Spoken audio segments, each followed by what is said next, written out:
It's the 27th annual Heartland Film Festival, so of course, we're here to cover it for you. Heartland has over 100 independent films, 200 visiting filmmakers, 300 film screenings, and 8 reviews here from The Real Deal for your viewing pleasure.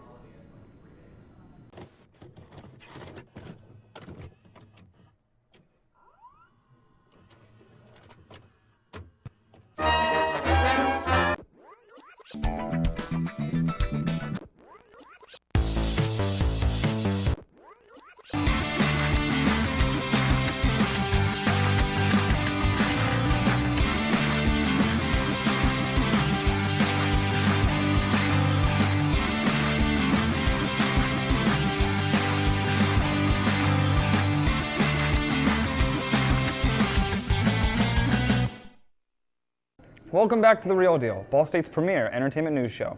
I'm your host, Tyler Landis. And I'm Anastasia Scott. Since it's our Heartland special, we've got documentaries, comedies, dramas, and dramedies all lined up today. We saw just too many to count. We've honestly got too much praise to give about all these wonderful films we saw.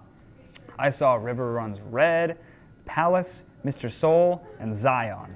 Speaking of Zion, that wonderful short film is here in spirit with our very own Logan Lewis.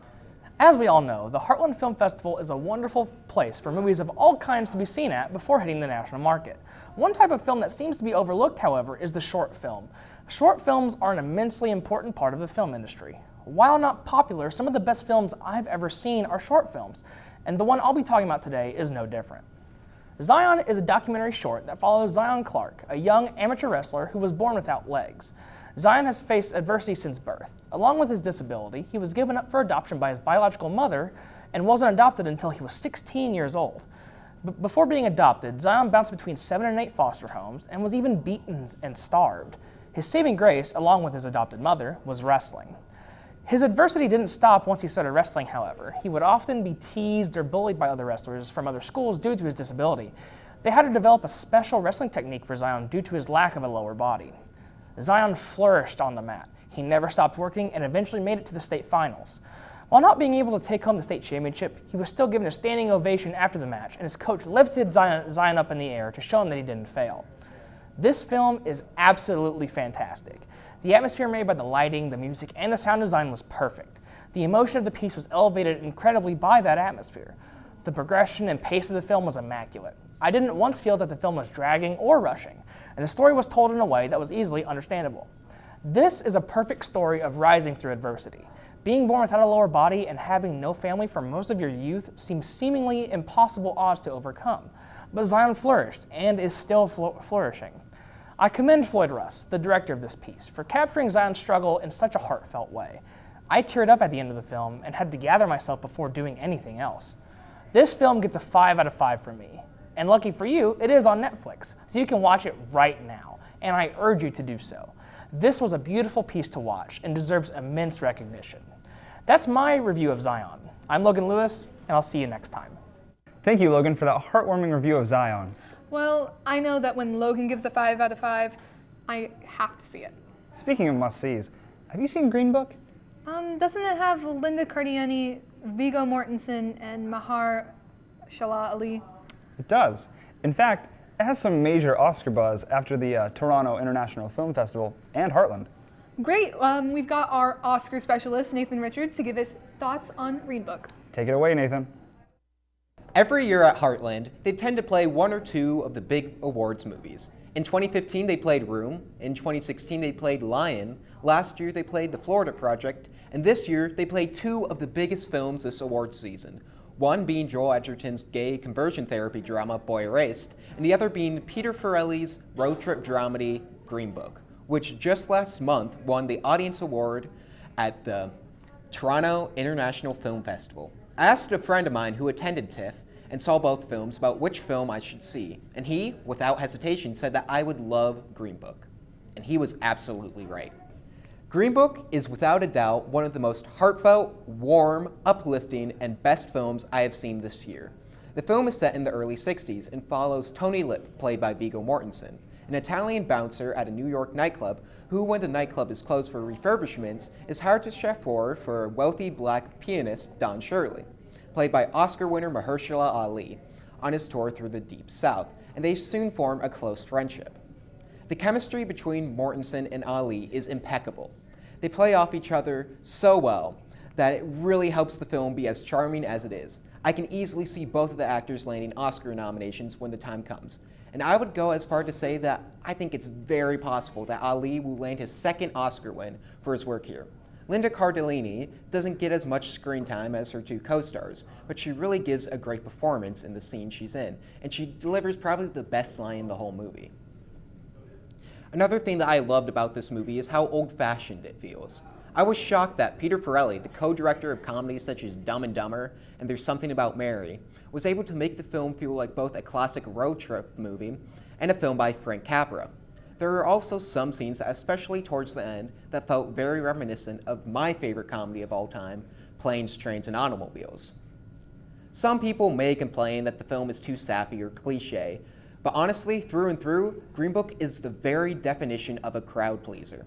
I think the audience who sees this when it hits theaters on Thanksgiving are really going to resonate with this movie, and I'm definitely planning on taking my parents to see this, as I know this is a movie that they would love.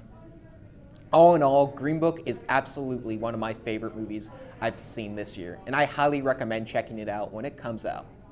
The film is so genuinely heartwarming and uplifting that I left the theater with a huge smile on my face.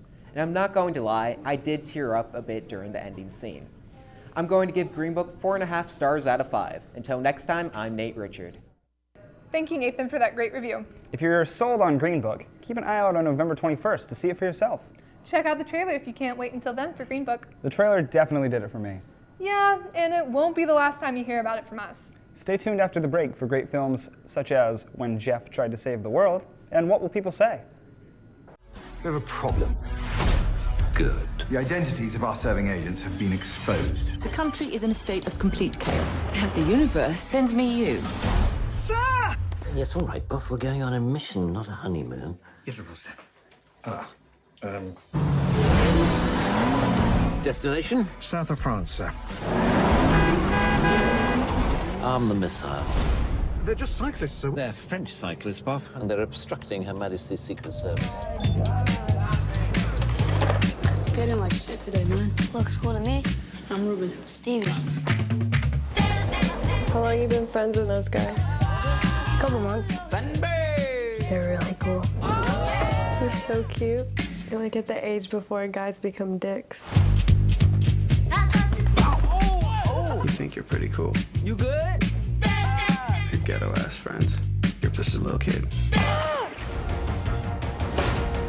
We are witnessing the most aggressive military buildup in Russian history. We've been keeping tabs on the Russian president and his defense minister, Durov. Oh my God. It's a coup.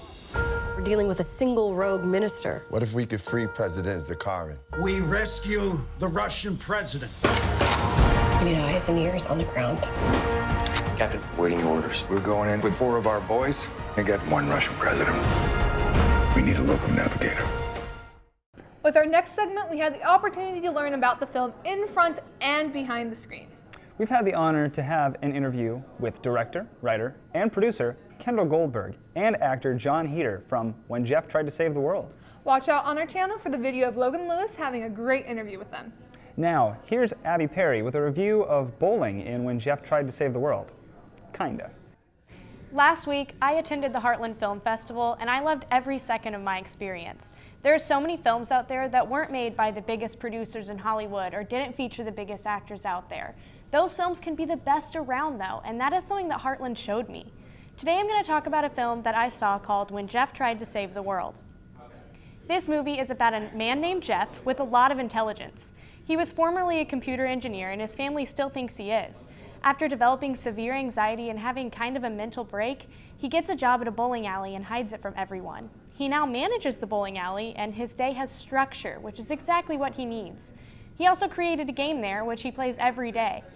The bowling alley is about to be sold, and he has to find a way to stop that from happening. Oh, and his sister comes for a surprise visit, making hiding his life from his family become a lot more difficult. This movie has a great story, and I was told that it is a very accurate depiction of what anxiety feels like.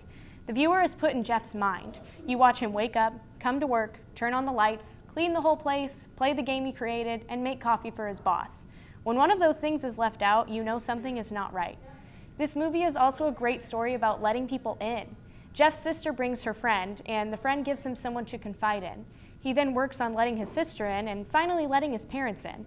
He even finds a better way to communicate with his coworkers. He has to learn from everyone that he has nothing to hide and he has nothing to be ashamed of. I loved this movie, I loved the story, I loved the concept, I loved the graphics, and I loved the chemistry between the actors. I think the story was very well put together, and I think that it is impressive what they could do on a budget. I could relate to each character, even though they were all so different. The director, Kendall Goldberg, and the lead actor, Jon Heder, stayed after the showing and answered questions. Given that the movie has a concept that is something a lot of people are struggling with, someone asked Heder how he got into character so well. Heder said, quote, "He was much more real, and that's one of the things that attracted me to the role." I agree that Jeff and all the other characters were very real. Anyone could watch it and find at least one part that they could just think, I've experienced that before. That is something I feel most modern movies lack, but this one nailed it. This film gave me so much to think about, and it gave me something to relate to. I would give When Jeff Tried to Save the World a 10 out of 10. And I'm not alone in my recommendation, as the film won Heartland's first Vipresi Best Directorial Debut for a USA narrative film. In other words, that means check it out when it hits theaters next year. That's all I have for my review today. Thank you for watching. I'm Abby Perry. Thanks, Abby, for that wondrous review of When Jeff Tried to Save the World. Fun fact, the cast and crew of When Jeff Tried to Save the World try to go bowling after every film festival they go to. No, that's real dedication to the film. Yep, it's a real strike for me. Oh, spare the bowling puns. I wonder what will people say of our next review. Michael Smith's here with us today to give his review. Michael? This past week was my second year of covering the Heartland Film Festival, and it was once again an amazing experience. I got to cover 3 different red carpet events and see plenty of films. Now I'm going to let you in on a goal I have when it comes to watching movies, and that is to watch at least one foreign film a year. Consuming film from other countries really helps you get a non-American view of the world, and Heartland has made this easy the past 2 years because they show a great selection of foreign films. This year I saw What Will People Say? This Norwegian film follows a 16-year-old Pakistani-Norwegian teenager named Nisha. She is split between her 2 cultures. On one hand, she wants to be a normal Norwegian teenager and do the things their friends are doing, but on the other hand, she is forced to conform into the roles the Pakistani woman would need to. This inevitably leads to conflicts between Nisha and her parents. At this point, I would like to make sure to tell you this film does not pull any punches, and it's very heavy emotionally. With that out of the way, the main catalyzing event is when Nisha's father, Mirza, catches Nisha in a room with her boyfriend. While we, the audience, know nothing has happened between them, Mirza freaks out and begins to punch the boyfriend, and when Nisha tries to step in, she is thrown against the wall. She then moved out of the house and is under the Norwegian version of Child Protective Services. She tries meeting with her father again, getting nowhere in solving this issue. Nisha's next meeting with her father leads her to being kidnapped by her father and brother and being sent to family in Pakistan. And from this point on, Nisha is just forced to adapt to a culture she's never known while also trying to contact anyone in Norway to help her. As I said, this film is very emotionally charged, and while the main points are not subtle, they do not need to be. Unfortunately, this leads to a lack of character development for most of the cast. The only character that is seen to change is Nisha as she grows more confident in her convictions at the end of the film. While the final shot may show a change in Mirza, it's very ambiguous, so I'm not actually sure if a change was really made. While the film does have its flaws, it's held up by the wonderful acting of Maria Mazda, who plays Nisha, and the cinematography.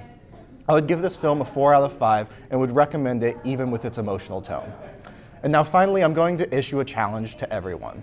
Watch a foreign film, at least once a year. While you may hate the subtitles, I assure you it's worth the experience to expand your worldview.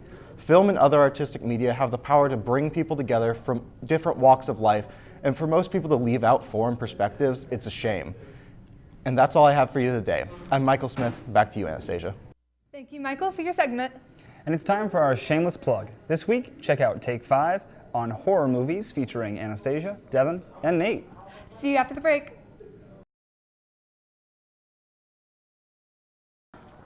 One of the great things about Heartland is the amazing opportunity to meet the creators behind the screen. For Heartland's opening night, we had a team front and center on the red carpet. Not only did we interview the filmmakers, but we interviewed a whole lot of Indianapolis ambassadors not involved in the film's creation. We met tons of supporters of the Heartland Film Festival, but if you want to hear a more personal story about the red carpet premiere of Heartland, Tiara Spells is here for you. Tiara? So I guess I'll be honest and come right out and say it. I wasn't able to actually see anything during Heartland Film Festival. There were movies that sounded great, such as Emmanuel, which is about the victims and survivors of the 2015 Charleston church shooting in South Carolina. And while that was number one on my list to see, I just wasn't able to fit it into my crazy busy schedule. However, I was lucky enough to go down to Indianapolis with the people of The Real Deal and cover the red carpet. So I would just like to briefly talk about my personal experience doing that, then we can get back to Heartland reviews. Nate and I were able to interview some of the filmmakers and people involved in the films that were being shown at Heartland. Like, for example, I was able to speak to Demetrius Witherspoon, who directs sci-fi films. We talked about our mutual joy of the sci-fi genre and the importance of representation in films like Black Panther and sci-fi in general. We had a great conversation. However, my favorite moment of the Heartland red carpet experience was getting to interview Melissa Hazlett, the director and producer of a film called Mr. Soul. It's a film about her uncle, Ellis Hazlett, and he was the host of America's first all-black entertainment variety show in the late 60s and early 70s. Mr. Soul told the story of his life as a black gay man living in this time in America. Getting to interview her was personally really cool for me. Not only did she talk about the film, which she's clearly very excited for people to see, but we also talked about what advice she has for young black female filmmakers out there, considering she is one and that one day I would like to be behind the camera myself. And the moment we shared was so magical for me. It's why films like Black Panther are so important. It's why representation itself is so important. When we see people that look like us doing the things we want to do and doing it successfully, it inspires us to go out there and do it even more. So thank you, Melissa Hazlett, for the little moment we shared, and thank you to Heartland for letting The Real Deal come and experience the red carpet. It was so much fun, and it's definitely been a highlight of this semester so far. I even got to interview the mayor of Indianapolis, so that was cool. So that's it for me this week, and hopefully next year I'll actually be able to watch more movies at Heartland. I've been Tiara Spells. See you next time. Thank you, Tiara, for spreading the word on diversity awareness behind the camera. Sometimes, for indie films, the creators have to wear multiple hats. This makes it incredibly difficult, but rewarding when seeing the final project. Just like Jim Cummings. Not only was he the writer and director, but he also starred in his film Thunder Road. Here's Parker Carlson with his review of Thunder Road. Since this was my first experience with the Heartland Film Festival, I wanted to see a couple films that I heard great things about, and the one I was most excited for was Thunder Road. Out of all the films I saw, Thunder Road was probably the one that got stuck in my head the longest, which I think says the most about this film. If a film has you thinking about it long after you saw it, it clearly did something right. Thunder Road is about a police officer trying to keep himself together after dealing with his mother dying, his wife divorcing him, and his ever-straining relationship with his daughter. Jim Cummings, the lead actor, writer, and director for Thunder Road, did an amazing job balancing all of his roles to create a beautiful look into the life of Officer Jim Arnold. Normally, when I see a movie that was made with one man at the helm of arguably the most important parts in making a film, I can get a little worried. However, with Thunder Road, Cummings did an amazing job. Never in the film did I ever feel like I had to think about what was going on behind the scenes. I was completely immersed in the film's world. So as the audience, we're only watching the worst part of Jim Arnold's life. When your character has mental breakdowns multiple times throughout the film, it could have been easy for Cummings to lose track and just show how much emotion he could have thrown into the role. But he knew exactly where to go with Jim's portrayal. Almost after every single breakdown, Jim collects himself and apologizes for his actions, which I think just adds to the illusion that we're watching real people. But no matter how bad things get in Jim's life, Cummings pulls it back to keep the audience with just enough hope that things will get better. It's not only through Cummings as Jim, but also through the amazing supporting cast in Thunder Road. Jim's partner, Officer Nate Lewis, played by Nikon Robinson, was the perfect man to bounce off of Cummings and keep his character grounded. Lewis plays as the closest friend to Jim in his darkest moments, and no matter how much Jim pushes Lewis away, he always stays there for him. And honestly, I loved every interaction between the two. And that's actually where the only problems I see in this movie are. Thunder Road just left me wanting more. In my opinion, the pacing was a little off for the first half of the film. It'll suddenly cut back and forth from Jim working, then dealing with settling his life after his mother's death. I can see why they went with that decision, but I think the time could have been better spent building the relationships between Jim and his partner Lewis. Or alternatively, just have more screen time with different characters in Jim's life. People like his ex-wife hardly felt there since they hardly had a screen time with Jim. But at the end of the day, I couldn't recommend this movie enough. If the closest comparison I have to this film is The Great Manchester by the Sea, then Thunder Road was a massive hit to me. I keep going back and thinking about how real everything in this film felt. Even through the dark comedy that poked its head in every now and again, Thunder Road was so depressingly real that I actually feel bad for these fake characters almost a week later. I'm gonna go shed some more tears thinking about Thunder Road. See you later, I'm Parker Carlson. Thank you, Parker, for that thunderous review. Wait, where was the lightning? Oh, that was Tiara's segment. You know, thunder always follows the lightning. And now that we're almost done, stay tuned for our final word. He's waited for this night. He's waited for me.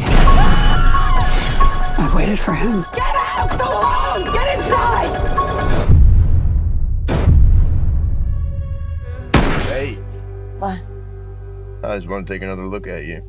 In all the good times I find myself longing for change.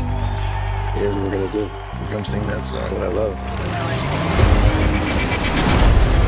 If you're gonna stay, you will only hurt bad people. The way I see it, we can do whatever we want. Do we have a deal? Now I was going to talk with you about a film I saw at Heartland this year that I absolutely adored, but I would be fangirling too hard over all the great films shown this year. Instead, I've decided to take a more general approach and not talk about one certain film at a film festival, but talk about film festivals in general. Film festivals are a place where people of all ages can come to see what the world has to offer. It's a talent show for films, and it allows those who enter the film show how creative they can truly be. Whether their film wins Best Film or not does not matter, because by having their film displayed to hundreds of people is what these filmmakers really wanted all along. The adrenaline of letting others view your work is unmatched. Whether it terrifies you or fills you with joy, having your film displayed for all to see is an experience that can brighten anyone's day. Now, some film festivals have done the wonderful thing of allowing young student filmmakers put their college hours to work by displaying some of their prized films at festivals. Now, this is huge. The opportunity to have a film you've made being put into a festival not only gets you familiar with what you're going to be most likely doing with the rest of your life, but also it allows people to actually view your films and garner some possible fans of your film. And then all of a sudden, you're welcomed into the world of film before you've even left college. Festivals that let college students get involved is not only a great way to make your festival seem like the best place in the world, but it also allows for your festival to capitalize on the new talent the world has to offer. And by letting them join your ranks in the festival, you're giving them the opportunity that they could only ever dream about. And as a fellow filmmaker myself, I have to say, thank you, Heartland, for giving myself and my fellow students the opportunity to live out our dreams.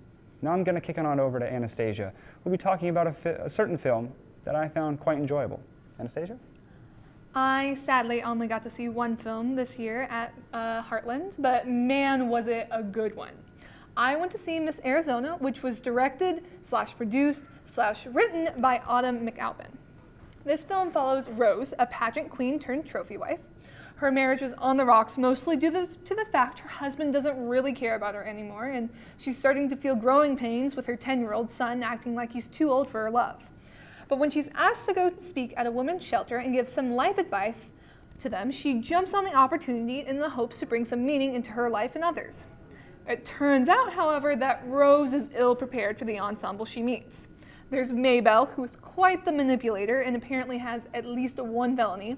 Then there's Jasmine, a loudmouth, sassy woman who won't take anything from anybody. There's Sammy, who doesn't speak, at all. And finally, there's Leslie, who just wants to get her 3 boys back. Rose quickly realizes that any advice she gives would be of no use to these 4 women. But it does turn out she can help them in different ways when a crazy night adventure begins that involves drag queens, a high-speed car chase, and diner food. Miss Arizona is definitely something everyone should watch. The main ensemble of Rose, Maybelle, Jasmine, Leslie, and Sammy were amazing. They clashed and came together in so many ways, but never did it feel forced or fake. It felt like a group of women who, while brought together by unfortunate circumstances, really did care for one another. The personalities of these characters were so diverse as well. The film never made it feel like one woman was weaker than the other, even though one of them was a trophy wife or one of them didn't talk or whatever. The film also tackled some pretty heavy content like physical, mental, or financial abuse. But Miss Arizona never made it feel like the abuse the characters went through was all that defined them. They still had full-fledged personalities that they could be happy and funny or sad and serious. I will admit this movie is not perfect. At times the suspension of disbelief was a little thin, meaning I don't know if I could actually believe that what was happening would happen in this world. There was also a lack of some character dimensions in characters like Maybelle and Jasmine, both of which just seemed really flat throughout the film, even though they were in the majority of it. Overall, I do give this movie a 4 out of 5. I personally fell in love with it, and I highly recommend it if you ever get the chance to see it. Thank you for watching our Heartland Film Festival special. If you want more from us at The Real Deal, head on over to our website, Facebook, and Twitter pages for news and updates on all things entertainment. I'm your host, Tyler Landis. And I'm Anastasia Scott. See you next time on The Real Deal.